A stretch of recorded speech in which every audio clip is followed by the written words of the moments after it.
आदाब, सत श्री अकाल। की हाल चाल है भाई लोग। मैं आपका दोस्त, आपका भाई सुजीत कुमार अपने इस यूट्यूब चैनल पर आपका स्वागत करता हूं। आज हम लोग पढ़ने जा रहे हैं 9th क्लास का पार्ट 1, जो कि केमिस्ट्री का है। ये हमारे आसपास के पदार्थ पार्ट है, ठीक है। Matter in our surroundings. चलिए स्टार्ट करते हैं। जैसा कि हमारे आसपास जितने भी वस्तुएं हैं दोस्तों, वे सभी कहीं ना कहीं पदार्थ से मिल करके बने हुए हैं, ठीक है। तो चलिए पदार्थ के बारे में जानते हैं। क्योंकि समय का पाबंदी है, ऑफलाइन में थोड़ा ज़्यादा समय होता है, ऑनलाइन में कम समय होता है। चलिए 15 मिनट के अंदर कुछ जान लेते हैं। सबसे पहले आ जाता है पदार्थ, मैटर। किसको बोला जाता है? वे सभी वस्तुएं जिनका द्रव्यमान होता है और जो स्थान घेरता है, ठीक है। Anything which occupies some space and has mass is called matter. मतलब वे जितने भी सभी वस्तुएं हैं जो कि कहीं ना कहीं उनमें द्रव्यमान होता है, ठीक है, और वे क्या करते हैं, स्थान घेरते हैं, तो वे सभी चीज़ें पदार्थ कहलाता है, ठीक है। सभी पदार्थ क्या है, छोटे छोटे कणों से मिलकर के बने होते हैं, ठीक है। जैसे किताब, हवा, पानी, चंद्रमा हो गया। जो सूर्य है वो आयनिक पदार्थ से मिलकर के बना होता है, और तारा भी आयनिक पदार्थ से मिलकर के बना होता है, क्योंकि सूर्य एक तारा है, ठीक है। यानी कि हमारे आसपास जितने भी पदार्थ हैं, वस्तुएं हैं, वे सभी पदार्थ से मिलकर के बने हुए हैं, ठीक है। अब चलिए आगे देखते हैं। आगे है दोस्तों पदार्थ के कणों के गुणधर्म के बारे में, ठीक है। पहला उसका गुणधर्म है पदार्थ के कणों का कि पदार्थ के कणों के बीच रिक्त स्थान होता है, ठीक है। दूसरा गुण है पदार्थ के कण निरंतर गतिशील होते हैं। और तीसरा जो उसका गुण है, पदार्थ के कणों के बीच आकर्षण बल लगता है, ठीक है। मतलब एक दूसरे को आकर्षित करते रहता है। चलिए पहला में देख लेते हैं कि पदार्थ के कणों के बीच रिक्त स्थान होता है। तो मतलब कणों के बीच का जो रिक्त स्थान है वो कैसा होता है, उसके बारे में हम लोग जान लेते हैं। इसमें से पहला जो पॉइंट है कि सबसे कम जो है ठोस में होता है। पदार्थ के कणों के बीच सबसे कम जो स्थान है वो ठोस में होता है। कैसे? तो चलिए इसको एग्जाम्पल के थ्रू जान लेते हैं। जैसा कि हमने ले लिया है ठोस, द्रव और गैस को, ठीक है। मान लीजिए कि इस ठोस में किसी पदार्थ को अगर इसमें रखना होगा, तो इसके कण चूँकि बहुत सटे सटे हैं, ठीक है, इनके कण के बीच रिक्त स्थान बहुत कम है, तो इनमें कोई चीज़ को अगर रखेंगे तो रखने में बहुत परेशानी होगी, ठीक है। वहीं अगर एग्जाम्पल लेते हैं हम लोग द्रव का, तो मान लीजिए कि बीकर है, इसमें आधा मतलब जल से भरा हुआ है। अगर इसमें कोई चीज़ को डुबा कर रखते हैं तो रह सकता है, ठीक है। ठोस के बजाय इसको में थोड़ा आसानी होगा। और यहाँ देख लीजिए जैसे कि ओपन एयर है यहाँ पास, ठीक है, एयर है तो यानी कि गैस ही है। और अगर गैस में यहाँ अगर कोई चीज़ रखना होगा, जैसे कि ये पदार्थ हमने रख दिया, तो इसको रखने में कोई दिक्कत नहीं हुआ, ठीक है। इसमें अगर रखना चाहते थे तो इसमें क्या था कि आपस में इसका कण बहुत आकर्षित बल के साथ एकदम सटा था, तो इसमें कोई चीज़ नहीं रख सकते थे। वहीं अगर बीकर में द्रव लिया गया है तो इसमें कुछ सामान को रख सकते हैं, ठीक है। और ये तो गैस है, तो इसको में रखने में और भी कोई दिक्कत नहीं होगा, ठीक है। तो आशा होगा कि सब पॉइंट आपको समझ में आ गया होगा। तो वही है कि पदार्थ के कणों के बीच जो रिक्त स्थान होता है दोस्तों, सबसे कम ठोस में होता है। हम लोग एग्जाम्पल के थ्रू अभी देखें, ठोस से अधिक द्रव में होता है, ठीक है। मतलब बीकर में कुछ ज़्यादा डूब के रह रहा था। और सबसे ज़्यादा जो रिक्त स्थान है वो गैसों में होता है, क्योंकि हम लोग अभी ओपनली एक पत्थर को रखे थे तो रह गया था आसानी से, ठीक है। तो चलिए इसी प्रकार हम लोग दूसरा पॉइंट के बारे में पढ़ते हैं। दूसरा पॉइंट है दोस्तों कि पदार्थ के कण निरंतर गतिशील होता है, ठीक है। मतलब वे उसका जो कण होता है वो निरंतर गतिशील होता है। जैसे कि पदार्थ के कणों में गतिज ऊर्जा होती है। तापमान बढ़ाने पर कणों की गति तेज हो जाती है, क्योंकि गतिज ऊर्जा अधिक हो जाता है। इसको में हम लोग एग्जाम्पल लेते हैं। जैसे कि हम लोग अगर चाय बनाते हैं, तो चाय बनाते वक्त हम लोग जब शुरू में जल को लेते हैं तो ठंडा रहता है। उसको अगर हम लोग एक केतली में लेते हैं तो शांत अगर रहेगा तो शांत रहता है दोस्तों, ठीक है। अगर उसको हम लोग गैस पर चढ़ा देते हैं तो कुछ देर के बाद वो क्या करता है कि अपने आवाज़ करने लगता है, ठीक है, छन कुछ आवाज़ करता है। तो हम लोग कहते हैं कि मतलब खचकने लगा। क्या हो जाता है, उसको खचकने के दौरान जो है उसके कणों के बीच का जो गतिज ऊर्जा है ना, उसमें तेजी हो जाता है। कणों के बीच की गति तेज हो जाता है। इसी कारण वो क्या होता है कि गतिज ऊर्जा अधिक हो जाता है, क्योंकि हम लोग उसको में तापमान दिए हैं, ठीक है। अगर वहीं पर अगर तापमान को बढ़ा रहे थे अभी, ठीक है, अगर तापमान को माइनस में करेंगे तो क्या होगा, कणों के जो बीच की गति जो है ना वो कम होने लगेगा और वो शांत हो जाएगा। जैसे कि मान लीजिए कि एक द्रव था, तो द्रव को अगर हम लोग ठंडा किए तो उसका जो रूप होगा वो बर्फ में बन जाएगा, और उसका जो गतिज ऊर्जा हो जाएगा एकदम कम हो जाएगा, तो उसका कण भी क्या हो जाएगा, शांत हो जाएगा, ठीक है। तो यहाँ से हम लोग इस पॉइंट को समझ लिए कि पदार्थ के कण जो है निरंतर गतिशील होता है। आगे है दोस्तों कि पदार्थ के कण निरंतर गतिशील होते हैं, तो उसमें जो पॉइंट है तो उसको देख लेते हैं। तो कणों की गति, ठीक है, सबसे कम ठोस में होती है, द्रव में मध्यम होती है, ठीक है, और सबसे अधिक जो है वो गैसों में होती है। सपोज करते हैं, एग्जाम्पल के थ्रू सोचते हैं कि मान लेते हैं कि कणों की गति देखना है, तो एक हम ठोस ले लेते हैं, ठीक है, ठोस ले लिए दोस्तों। अगर इस ठोस में किसी पदार्थ को डालते हैं तो क्या करेगा, इसका कण जो है गतिशील नहीं है, ठीक है, तो ऐसा ही सेम रह जाएगा, वो जो पदार्थ डालेंगे वो ऐसा ही रहेगा, ठीक है। और यदि हम अगर द्रव में मान लेते हैं कि एक गिलास में पानी था और उसमें हम लोग क्या किए कि थोड़ा सा रंग डाल दिए, ठीक है। रंग डालने के बाद क्या होगा दोस्तों कि रंग वे अपने आप ही इस गिलास में पूरा फैल जाएगा। तो किस माध्यम से फैला, ये पदार्थ के दूसरा नियम से फैला कि जो पदार्थ के कण है निरंतर गतिशील होते रहते हैं, ठीक है। और मान लीजिए कि वो गैस है, तो अगर गैस को अगर हम एयर में छोड़ देंगे तो इन दोनों से जल्दी ये क्या करेगा, एकदम निरंतर गतिशील होने के चलते बहुत जल्दी गैस एकदम पूरा फैल जाएगा वातावरण में, ठीक है। यानी कि जो पदार्थ के कणों के बीच जो गतिशीलता होती है वो गैसों में ज़्यादा होती है और ठोस में सबसे कम होती है, ठीक है, और द्रव में मध्यम होती है। अब तीसरा कण है दोस्तों कि पदार्थ के कण क्या करते हैं कि एक दूसरे को आकर्षित करते रहते हैं, ठीक है। जैसे कि अब इन लोग भी देख लेते हैं, तो कणों के बीच आकर्षण बल होता है। देख लीजिए कि सबसे अधिक जो है ठोस में होता है, ठीक, ठोस में जो है पदार्थ के कणों के जो बल है, आकर्षण बल सबसे ज़्यादा ठोस में होता है, और द्रव में क्या होता है कि मध्यम होता है और सबसे कम गैसों में होता है। जैसे कि मान लेते हैं कि सबसे अधिक ठोस में होता है, तो इसको समझ लेते हैं और इन तीनों पॉइंटों को समझ लेते हैं। हम लोग क्या करते हैं कि इन तीनों चीज़ों में एक सही निश्चित दाब के साथ तीनों में फोर्स लगा के देखते हैं। अगर मान लीजिए कि आकर्षण बल जो है ज़्यादा रहेगा तो उस मैटर पर प्रभाव नहीं पड़ेगा। जैसे कि इसको पेन से एक फोर्स लगाया जाता है, ठीक है, तो इसका जो कण के आकर्षण बल क्या था, ज़्यादा था, तो इसका कोई डिस्प्लेस नहीं हुआ, कुछ मतलब इसमें परिवर्तन नहीं आया, ठीक है। और यहीं अगर मान लीजिए कि ग्लास में अगर पानी रहता, उसमें अगर हम लोग पेन डालते तो वहाँ का पानी क्या हो जाता, डिस्प्लेस्ड हो जाता और पेन उसके अंदर चल जाता, ठीक है। और तीसरा में क्या है, ये गैस का जो कणों के बीच आकर्षण बल है बहुत नहीं ही होता है, मान के चलिए, क्योंकि मान लीजिए कि यहाँ पास गैस है, इस वस्तु को यहाँ ऐसे रखे तो ये रखा गया, यानी कि यहाँ का जो गैस है ये टोटली पूरा का हो गया, डिस्प्लेस्ड हो गया, ठीक है। तो इस एग्जाम्पल से हम लोग यही समझें कि पदार्थ के कण जो हैं एक दूसरे को आकर्षित करते रहते हैं। जैसे कि कणों के बीच का आकर्षण बल क्या है कि सबसे अधिक ठोस में होता है और मध्यम द्रव में होता है और सबसे कम क्या होता है, गैसों में होता है।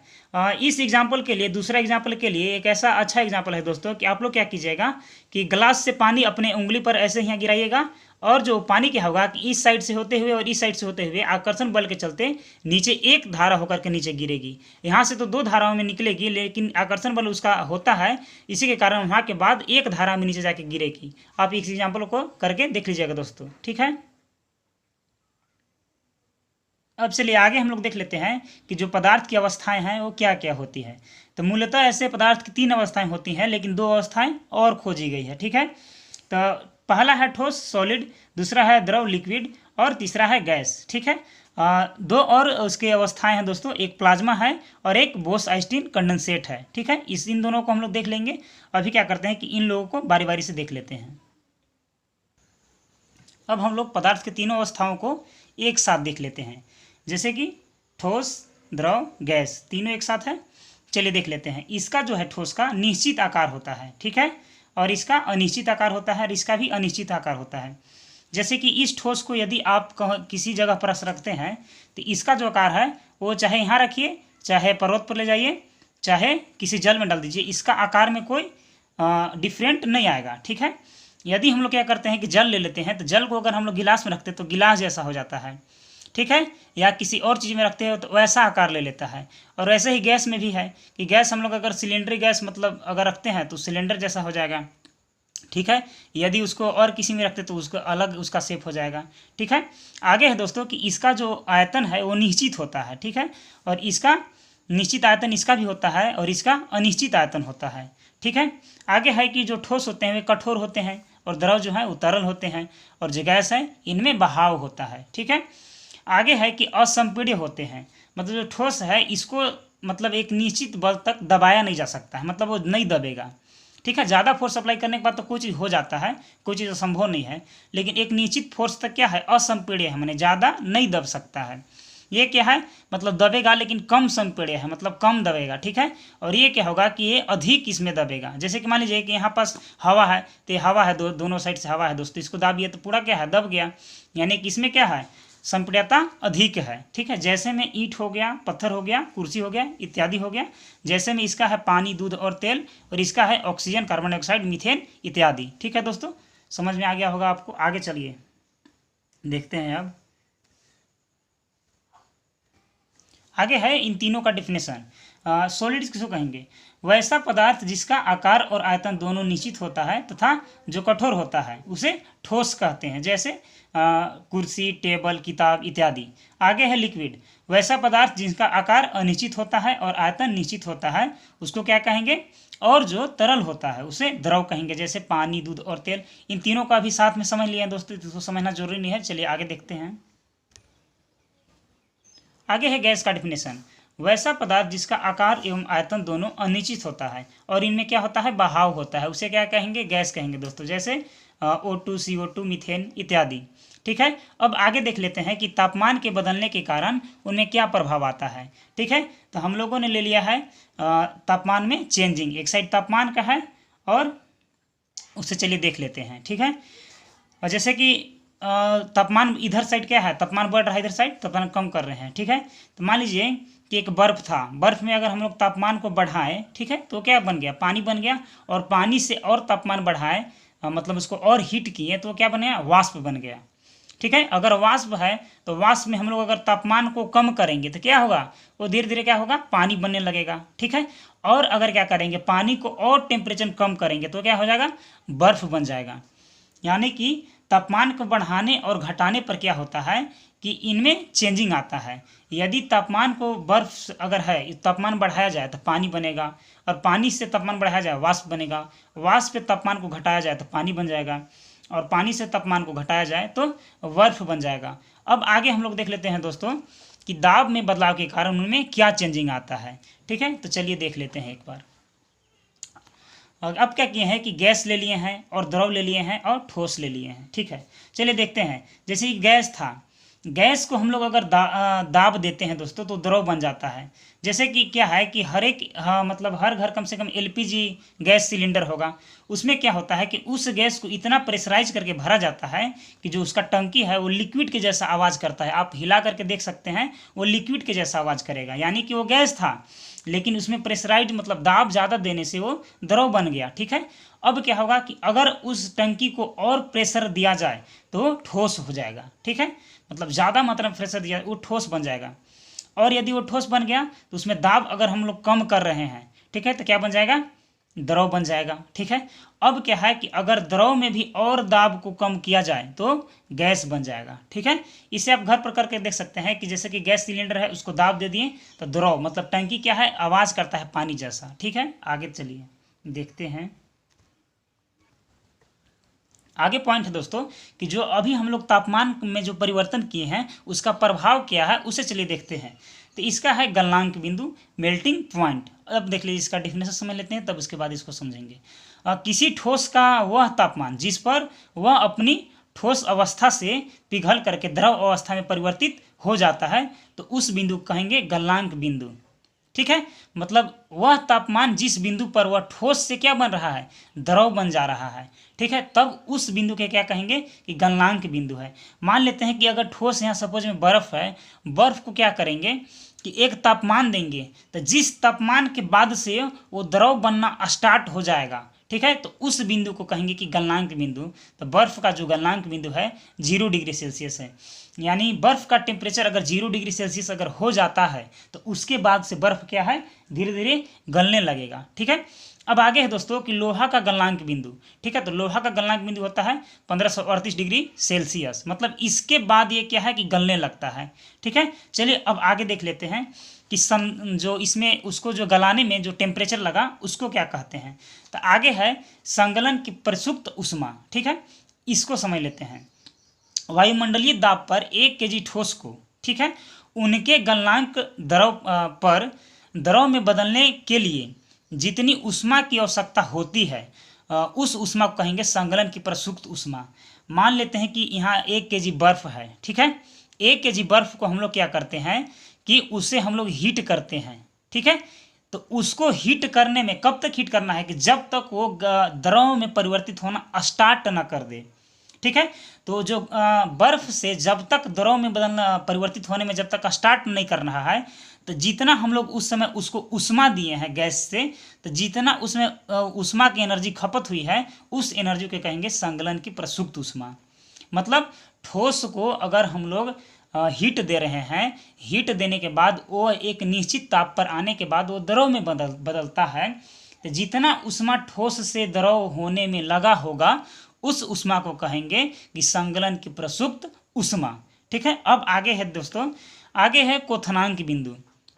चलिए इसको देख लेते हैं। किसी द्रव का वह तापमान जिस पर वह अपनी द्रव अवस्था को छोड़कर गैसीय अवस्था में परिवर्तित हो जाता है, तो उस बिंदु को कहेंगे कि क्वथनांक बिंदु है। जैसे देख लीजिए कि अगर हम लोग पानी को, जल को हीट कर रहे हैं, तो जल को एक निश्चित टेम्परेचर मतलब होने के बाद वो क्या होता है कि वाष्प में बनना स्टार्ट हो जाता है, गैस में बनना स्टार्ट हो जाता है। तो जिस पॉइंट के बाद वह गैस में बनना स्टार्ट हो गया, उस बिंदु को कहेंगे कि क्वथनांक बिंदु, ठीक है। तो जल का जो क्वथनांक बिंदु होता है 100 डिग्री सेल्सियस, 373 केल्विन या 212 फ़ारेनहाइट होता है, ठीक है। K फॉर केल्विन और F फॉर फ़ारेनहाइट। चलिए अब आगे देखते हैं। अब आगे है दोस्तों कि वाष्पीकरण की गुप्त उष्मा, इसका डिफिनेशन जान लेते हैं। वायुमंडलीय दाब पर 1 केजी द्रव को उसके गलनांक पर गैस में बदलने के लिए जितनी उष्मीय ऊर्जा की आवश्यकता हुई है, उसे वाष्पीकरण का गुप्त उष्मा कहते हैं। जैसे इसको समझ लीजिए कि अगर मान लीजिए कि हम लोग 1 लीटर द्रव ले लेते हैं, ठीक है, यहाँ लीटर कर लीजिएगा। अगर हम लोग 1 लीटर द्रव ले लेते हैं, उस द्रव को अगर हम लोग हीट देते हैं, ठीक है, तो एक निश्चित टेम्परेचर होने के बाद वो क्या होता है कि धीरे धीरे गैस में बनना स्टार्ट हो जाता है, ठीक है। तो उस 1 केजी को द्रव को गैस में बदलने तक हम लोग जितना उसको हीट दिए हैं और जितना हीट हमारा बर्बाद हुआ है, खपत हुआ है, तो उस हीट को बोलेंगे कि वाष्पीकरण का गुप्त उष्मा।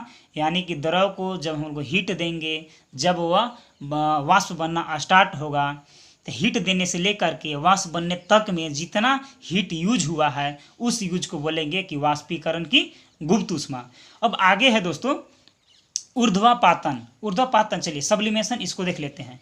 जब कोई ठोस द्रव अवस्था में परिवर्तित हुए बिना गैसीय अवस्था में परिवर्तित हो जाता है, तो उस प्रक्रिया को बोलेंगे कि ऊर्ध्वापातन, ठीक है। यह भी है कि टेम्परेचर में परिवर्तन लाने के बाद ये भी पॉइंट आया था, तीसरा पॉइंट है ये कि जब कोई ठोस द्रव अवस्था में परिवर्तित हुए बिना यदि गैसीय अवस्था में परिवर्तित हो जाता है, तो उस प्रक्रिया को बोलेंगे कि ऊर्ध्वापातन, ठीक है। सब्लिमेशन कहने का मतलब है कि यदि हम किसी ठोस ले लिए हैं, ठीक है, ठोस ले लिए और वो ठोस क्या हुआ कि द्रव में परिवर्तित हुए बिना क्या होगा कि सीधे गैस बन गया, ठीक है। तो मान लीजिए कि हम लोग एक कपूर ले लिए, कपूर को क्या करेंगे, उसमें जब उष्मा देंगे तो कपूर क्या हो जाएगा, ठोस से सीधे गैस बन जाएगा, ठीक है। तो उस जो प्रक्रिया जो हुआ कि ठोस से सीधे गैस बन गया, तो उस प्रक्रिया को बोलेंगे कि ऊर्ध्वापातन हुआ, ठीक है। आगे है दोस्तों निक्षेपण, डिपोजिशन। गैस से सीधे ठोस बनने की प्रक्रिया को क्या बोलेंगे, निक्षेपण, ठीक है। कोई गैस था, ठीक है, गैस से क्या हुआ कि सीधे वो ठोस बन गया। जैसे कि हम लोग जब कपूर को बनाते हैं तो एक गैस को क्या करते हैं, हम लोग हीट देते हैं, तो वो गैस क्या होता है कि ऊपर जाके पेंदी में चपक जाता है और उस पेंदी में चपके हुए कपूर को हम लोग उसको वहाँ से ले लेते हैं, तब कपूर बन जाता है, ठीक है। जैसे कि अमोनियम क्लोराइड हो गया, ठीक है, कपूर हो गया, नेप्थिलिन की गोलियां हो गई, उनमें क्या होता है सीधे निक्षेप बनेगा, ठीक है। गैस से क्या होगा कि सीधे निक्षेप बन जाएगा, द्रव नहीं बनेगा, ठीक है। चलिए अब हम लोग आगे देख लेते हैं अगले पॉइंट को। जैसे कि ठोस, द्रव और गैस हम लोग ले लिए हैं। अब इसमें क्या होगा दोस्तों कि अगर कोई ठोस है, ठीक है, अगर कोई ठोस है, ठोस से वो क्या बन गया कि द्रव बन गया। अगर कोई ठोस वस्तु द्रव बन गया, ठोस पदार्थ द्रव बन गया, तो उसको बोलेंगे कि संगलन, ठीक है, उसको क्या बोलेंगे, संगलन। देखिए अगर हम लोग बर्फ है, बर्फ को हम लोग हीट देंगे तो क्या बन जाएगा, द्रव बन जाएगा, जल बन जाएगा। तो जो बन रहा है तो उसको बोलेंगे संगलन, यानी कि गलन, मतलब गलने लगा, बर्फ क्या है, गलने लगा, तो संगलन बोलेंगे। अगर वहीं पास ले लेते हैं कि कोई द्रव है दोस्तों, द्रव से सीधे गैस बन गया, तो उसको बोलेंगे वाष्पीकरण होने लगा। क्या होने लगा? वाष्पीकरण होने लगा। मान लीजिए कि यहाँ पे जल ले लिए हैं, जल को हम लोग हीट दिए तो क्या बन गया? गैस बन गया। यानी कि जो गैस बना वो क्या हुआ? वाष्पीकरण प्रक्रिया के द्वारा हुआ। ठीक है। अब देखिए, मान लीजिए कि ठोस है, ठोस से सीधे अगर गैस बन गया तो क्या होगा? ऊर्ध्वपातन की प्रक्रिया होगी। ठीक है, जैसे कपूर में होता है। अगर कोई गैस है, गैस से ठोस बन गया तो निक्षेपण होगा, जैसे अमोनियम क्लोराइड में होता है। अगर मान लीजिए कि गैस है, गैस से सीधे द्रव बन गया। अब देखिए यहाँ क्या है कि मतलब किसी जल को जब हीट किया जाता है, ऊपर से अगर उसको ढका जाता है, तो ढक्कन के पेंदी में क्या होता है कि जल क्या होता है कि संघनन विधि द्वारा क्या बन जाता है? जल बन जाता है। माने वाष्प से क्या बन गया? पानी बन गया पेंदी में चपक करके। तो जो वाष्प था वो पानी में चपक कर पेंदी में चपक करके द्रव बन जाता है। आप लोग देखे होंगे खाना बनाने वक्त ऊपर जो ढक्कन रहता है उसमें पानी पानी डॉट डॉट डॉट जम जाता है। ठीक है। फिर आगे है दोस्तों कि यदि कोई द्रव है, द्रव अगर ठोस बन जाएगा तो उसको बोलेंगे जमना। मतलब पानी था, पानी को अगर टेम्परेचर कम किए तो क्या बन जाएगा? बर्फ बन जाएगा। तो द्रव से क्या बन जाएगा? ठोस। तो आशा करता हूँ कि इसका डिफिनेशन बताने की ज़रूरत नहीं है, आप यहाँ से समझ लेंगे, उतना समझदार आप हैं, या अपने से आप लिख सकते हैं। ठीक है दोस्तों, चलिए अब आगे देखते हैं। चलिए अब हम लोग समझ लेते हैं कि वाष्पीकरण इवापोरेशन क्या है। देख लीजिए, क्वथनांक से कम ताप पर द्रव का वाष्प में बदलने की प्रक्रिया को वाष्पीकरण बोलेंगे। इसको समझ मतलब क्वथनांक कहने का मतलब क्या है दोस्तों कि कोई जरूरी नहीं है कि क्वथनांक का ही ताप होना चाहिए। क्वथनांक से कम ताप पर भी पानी क्या है? वाष्प बन सकता है। जैसे कि मान लेते हैं कि कोई तालाब है, तो जल का जो क्वथनांक क्या होता है कि 100 डिग्री सेल्सियस होता है। मतलब 100 डिग्री सेल्सियस के बाद क्या है? वाष्पीकरण होने लगता है, वाष्पीकरण होने लगता है। ठीक है। तो 100 डिग्री सेल्सियस कोई जरूरी नहीं है। जैसे मतलब किसी को अगर जल को हम लोग हीट देंगे तब 100 डिग्री टेम्परेचर होगा, तब वाष्प में बदलने लगेगा। ठीक है। लेकिन अगर हम लोग एग्जाम्पल में ले लेते हैं कि कोई तालाब है दोस्तों, तो तालाब में कोई यहाँ उसको बैठ करके कोई उसको आँच लगा रहा है या ताप दे रहा है कि 100 डिग्री सेल्सियस हो ही जाएगा। उससे क्या है कि कम ताप पर भी क्या होता है? जल वाष्प बन के उड़ने लगता है। तो जब क्वथनांक से कम ताप होगा और द्रव जब वाष्प बनेगा तो उसी प्रक्रिया को बोलेंगे कि वाष्पीकरण हो रहा है। ठीक है। कहने का मतलब कि कोई जरूरी नहीं है कि बैठ करके हम लोग उसको हीट दे रहे हैं तब वो खचकने लगा, 100 डिग्री सेल्सियस हो गया तब वो वाष्प बनेगा। ठीक है। वैसा कोई जरूरी नहीं है, क्योंकि तालाब में सूरज भगवान उसको खचकाते नहीं रहते हैं। जितना उसको हीट गया, एक नीचे टेम्परेचर हो जाता है, उसके बाद वो अपने वाष्प बनने लगता है। तो उसी प्रक्रिया को बोलेंगे कि वाष्पीकरण हो रहा है। आगे है दोस्तों कि वाष्पीकरण के प्रभावित करने वाला कुछ कारक होता है, उसको हम लोग देख लेते हैं। पहला जो कारक है दोस्तों, सतह का क्षेत्रफल। ठीक है। यदि सतह का क्षेत्रफल ज़्यादा हो ना, तो क्या होगा कि वाष्पीकरण ज़्यादा होगा। अगर मान लेते हैं कि एगो पानी हम लोग लिए हैं, गिलास में ले लिए हैं, एगो जल को ले लिए हम लोग थाली में करके ले लिए हैं, तो क्या है कि कौन जल्दी वाष्पीकरण होगा? गिलास वाला या थाली वाला? तो थाली वाला ज़्यादा होगा। क्यों? क्योंकि उसमें जो उसका जो क्षेत्रफल है, जो उसका सतह है ज़्यादा है, तो उसका ज़्यादा सतह में लाइट जा रहा है, उष्मा जा रहा है, हीट जा रहा है, तो क्या है कि वो वाष्पीकरण जल्दी होगा। और जो गिलास का जो क्षेत्रफल है, सतह है, वो कम है, तो उसमें कम हीट जाएगा, तो जल्दी वाष्पीकरण नहीं बनेगा। तो यहाँ से क्या है कि सतह का क्षेत्रफल अगर दोस्तों ज़्यादा रहेगा तो वाष्पीकरण जल्दी हो जाएगा, और सतह का क्षेत्रफल अगर कम होगा तो वाष्पीकरण कम होगा। ठीक है। आगे है कि तापमान उसको प्रभावित करता है वाष्पीकरण को। यदि तापमान ज़्यादा होगा तो वाष्पीकरण ज़्यादा होगा। ये तो एकदम फिक्स है कि मान लीजिए कि एगो मतलब गैस को 2 सिलेंडर है, एक सिलेंडर को हम लोग पूरा हीट दे के खोले हैं, एक सिलेंडर में कम हीट खोले हैं, और दोनों में पानी हम लोग चढ़ा दिए हैं। तो कम वाला में क्या है कि पानी बहुत लेट से क्या होगा? वाष्प बनेगा। और ज़्यादा वाला में क्या है? बहुत जल्दी बनेगा। क्योंकि उसका तापमान बहुत ज़्यादा है। अब आगे है दोस्तों तीसरा पॉइंट है कि आर्द्रता, ह्यूमिडिटी। यदि आर्द्रता, नमी क्या है? ज़्यादा होगा तो वाष्पीकरण कम होगा। देख लीजिए, ठंडा के दिनों में क्या है? नमी बहुत ज़्यादा होता है, इसलिए कपड़ा को सूखने में बहुत समय लगता है। वहीं गर्मी के दिनों में हवा में नमी बहुत कम होता है, इसलिए वाष्पीकरण बहुत ज़्यादा जल्दी हो जाता है। ठीक है। क्योंकि लाइट से हीट मिल जाता है तो वाष्पीकरण जल्दी हो जाएगा। ठीक है। यही कारण है कि ठंडा में कपड़ा लेट से सूखता है और गर्मी में तुरंत सूख जाता है। क्यों? क्योंकि आर्द्रता जो है वहाँ प्रभावित करता है वाष्पीकरण को। चौथा पॉइंट है कि वायु की गति, स्पीड ऑफ एयर। यदि वायु की गति ज़्यादा होगा तो वाष्पीकरण ज़्यादा होगा। देख लीजिए क्या होता है कि अगर वायु का प्रेशर मतलब उसका जो गति है ज़्यादा होगा तो कोई चीज़ जल्दी सूख जाएगा, ठीक है, और वायु की गति अगर कम होगा, ठीक है, तो जल्दी नहीं सूखेगा। गर्मी में एक और कारण है कि जो गर्मी में है लू बहता है, लू के दौरान हवा चलता है तो कपड़ा जल्दी सूख जाता है, ठीक है, और ठंडा में हवा उतना नहीं चलता है तो कपड़ा लेट से सूखता है, ठीक है। आगे है दोस्तों कि वाष्पीकरण से शीतलता, ठीक है, तो इस पॉइंट को अच्छा से समझें। देखिए, वाष्पीकरण के प्रक्रिया के दौरान द्रव की कण अपने आसपास के वातावरण से ऊर्जा अवशोषित कर लेते हैं और वातावरण से ऊर्जा की हानि होती है, जिसके कारण वातावरण शीतल हो जाता है। तब हाँ, जैसे कि मान लेते हैं कि यदि हम लोग क्या किए कि हाथ में पेट्रोल रखें, ठीक है, या इत्र मारें, ठीक है, तो पेट्रोल क्या होगा दोस्तों कि हमारे हाथ से टेम्परेचर ले करके और वातावरण से टेम्परेचर ले करके वह क्या करेगा कि ऊष्मा का खींच लेगा, हाथों से क्या करेगा कि ऊष्मा पेट्रोल में खींच लेगा और पेट्रोल क्या होगा, वाष्प बन जाएगा, वाष्प बन के क्या हो जाएगा, उड़ जाएगा।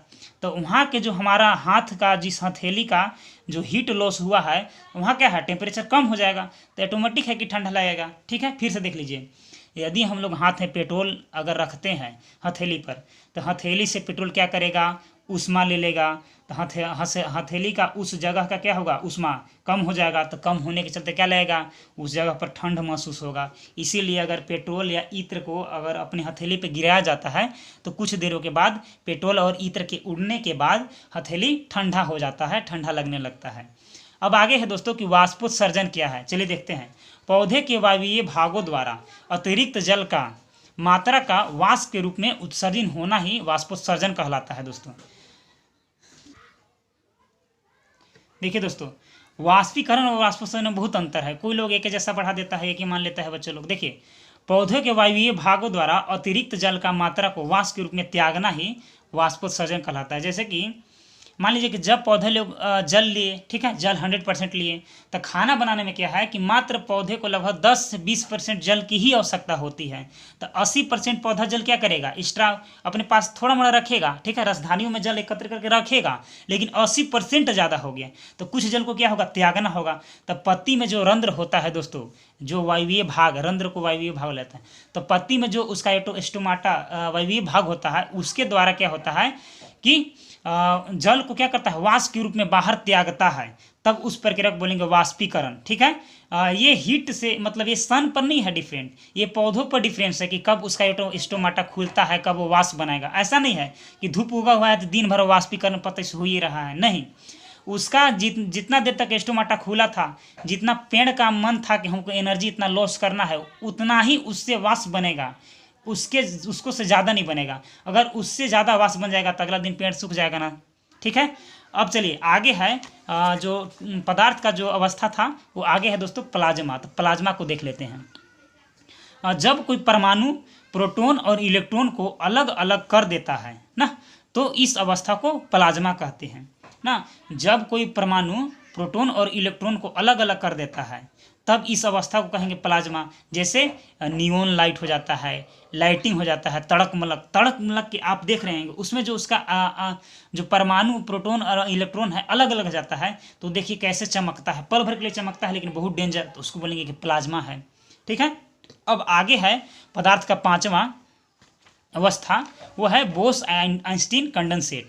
किसी गैस की 1 लाख में से एक कण लेकर उसे सुपर कोल्ड करना ना, -273 डिग्री सेल्सियस पर, तब इस तापमान में कणों की गति एकदम रुक जाएगा, ठीक है। ऐसे तो पदार्थ में कणों की गति नहीं रुकता है, लेकिन 1 लाख कण में से किसी गैस की 1 लाख कण में से एगो कण के पकड़ के खींच के ले जाएंगे और उसको बोलेंगे फ्रिज में बाबू तू बैठ, गैस के कण को फ्रिज में बैठा करके जब उसको 273 डिग्री ठंडा करेंगे ना, तब क्या होगा कि उसमें कणों की गति रुक जाएगा। तो उसी अवस्था को बोलेंगे दोस्तों कि बोस आइंस्टीन कंडेंसेट है, ठीक है। अब आगे है तो इस अवस्था को बोस आइंस्टीन कंडेंसेट कहते हैं, ठीक है। -273 डिग्री सेल्सियस बराबर होता है 0 केल्विन, परम शून्य ताप इसको बोला जाता है दोस्तों।